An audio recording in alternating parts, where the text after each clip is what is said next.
अस्सलाम वालेकुम या अली मदद।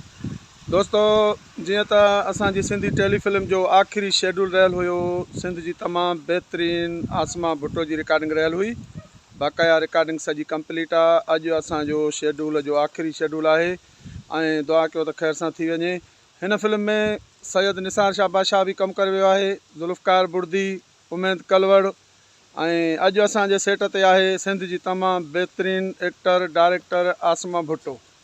अस्सलाम वालेकुम। तव्हां सभिनी खे मुंहिंजे तरफ़ां सलाम। उम्मीद थी कयां तव्हां सभई ठीकु हूंदा, ख़ैरियत सां हूंदा। अॼु मां घोटकी शहर में मौजूदु आहियां अदा सरवर भुट्टे वटि, जेको बहितरीन डायरेक्टर आहे ऐं डायरेक्टर खां वधीक मां चवंदसि त बहितरीन शख़्सियत जो मालिक आहे। सभिनी खे कुर्ब अदर भाउ ॾियणु ॼाणे थो। काफ़ी सारियूं फिल्मूं कयूं आहिनि भाउ जन, जंहिंमें सिंध जा बहितरीन अदाकार, एक्ट्रेस, आर्टिस्ट कमु करे चुका आहिनि। ऐं हीअ जेका फिल्म थिए पई तयारु, उनजो नालो आहे देशत।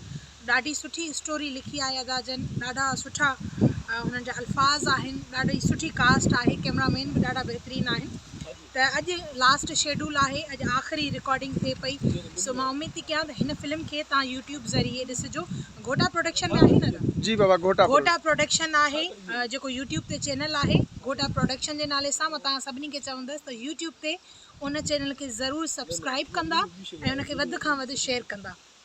वॾी महिरबानी आसमा, थैंक यू।